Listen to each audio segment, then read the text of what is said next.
You ever notice how you keep announcing to yourself, "All right, this is it.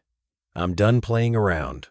The same way people dramatically declare they're starting a diet while still chewing? You feel serious, focused, slightly heroic. You imagine future. You thanking present. You for finally getting it together. And then life happens. You wake up groggy. The day feels heavier than expected. One small inconvenience hits. And suddenly, discipline feels optional again. By night, you're tired, slightly disappointed, and already negotiating a new start date. If that loop feels familiar, here's the uncomfortable comfort. Nothing is wrong with you. You're not defective. You're not missing some secret gene. What's keeping you undisciplined and broke is far more subtle and far more common. It's a set of psychological patterns that quietly steer your behavior while you think you're making free choices. And once you recognize them, they stop having as much power over you. Let's slow this down and really look at what's happening under the surface. Start with the way your brain handles success that isn't yours. Picture the scene again. Late night, lights off, phone glowing. You tell yourself you'll scroll for 5 minutes. Suddenly, you're watching someone explain how they changed their life. They wake up early. They work hard. They figured it out. And you feel a strange mix of admiration and relief. Admiration because you want that life. Relief because for a moment, it feels like you're part of it. Your nervous system calms down. The pressure eases. Here's the psychology most people never hear. Your brain evolved to reward signals of progress, not just progress itself. Seeing movement, hearing stories of improvement, watching results, all of that triggers dopamine. The problem is, dopamine doesn't care who is making the progress. So your brain learns a shortcut. Instead of doing the uncomfortable work, you can simulate the feeling by consuming someone else's success. Over time, this trains you to associate inspiration with relaxation, not action. You stop feeling the urgency to build because emotionally, you've already checked the box. And quietly, night after night, this keeps you stuck. Ask yourself this without judgment.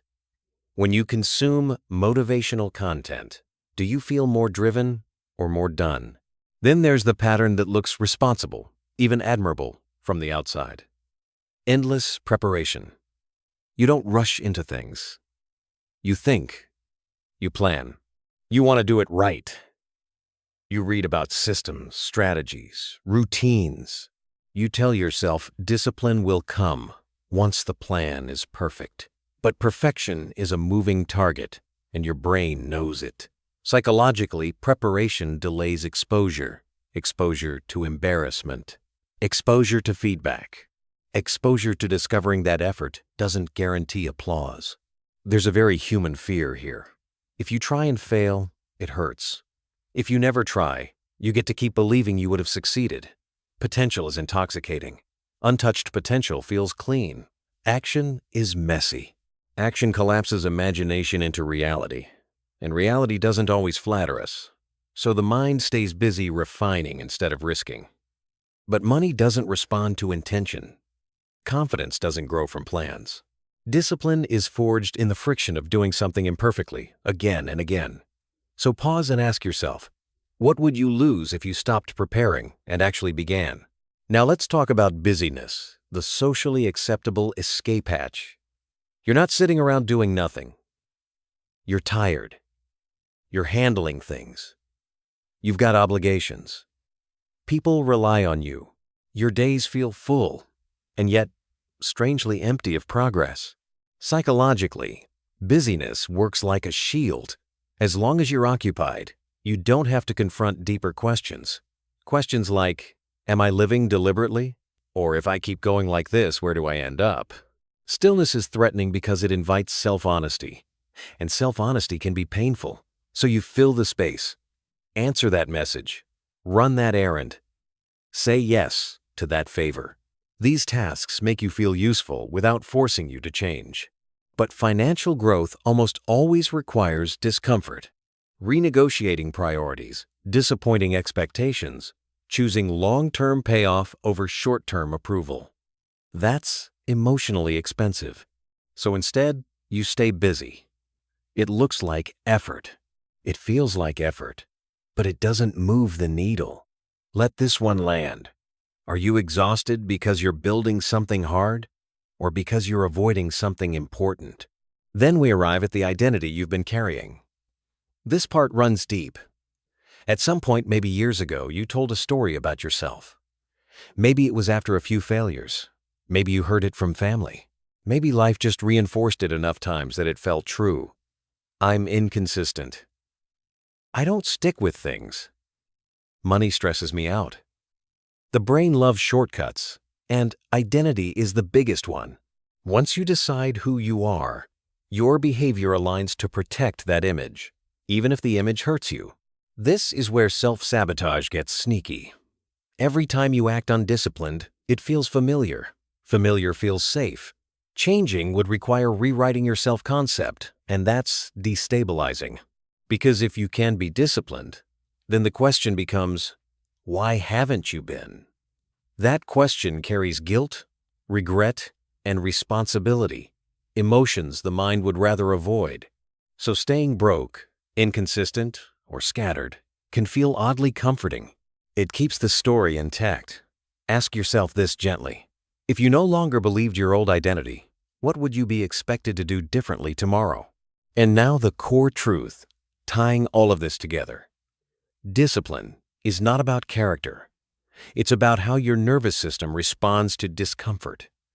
When effort feels boring, when progress feels slow, when doubt creeps in, most people assume disciplined individuals don't feel resistance. They do. The difference is what happens next. Undisciplined behavior is often a reflex to escape uncomfortable sensations. Your phone, your snacks, your impulse spending, these aren't random. They're emotional regulation tools. Quick ones. Your brain is constantly asking one question. How do I feel right now? And how do I make this better fast? Long-term goals don't answer that question. Immediate relief does. So unless you learn to sit with discomfort without running from it, discipline will always feel impossible. Wealth, consistency, and follow-through require tolerance, the ability to stay present while things feel slightly unpleasant. Money problems are rarely about math. They're about avoidance. Discipline isn't willpower. It's emotional stamina. Here's the part that shifts everything if you let it. None of these patterns make you weak. They make you adaptive. Your mind built these strategies to protect you from pain, from rejection, from shame, from failing publicly. The issue isn't that your brain is broken, it's that it's doing its job too well in a world where growth requires risk. Discipline isn't about becoming harsher. It's about becoming more aware. Awareness interrupts the autopilot. It gives you a moment of choice instead of a reflex. So sit with this. Which pattern showed up the most clearly for you? The silent spectator, the eternal preparer, the busy avoider, the identity protector, the emotional escaper. Maybe it's not one, maybe it's a cycle. Notice it without attacking yourself. Because understanding why you don't act is the beginning of acting differently.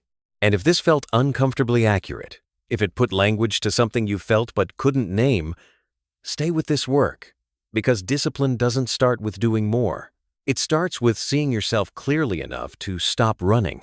So take a second and ask yourself, which pattern showed up for you? Maybe it was obvious. Maybe it was uncomfortable. Either way, noticing it is already a shift. That's how discipline actually starts. And if this helped you see yourself a little more clearly, stick around. Subscribe, so we can keep breaking down the psychology behind habits, money, and self-control. Give the video a like if it resonated, and pass it to someone who's always about to start, but never quite does. Sometimes one insight is enough to change the direction. Because the moment you stop running from yourself, things finally start moving.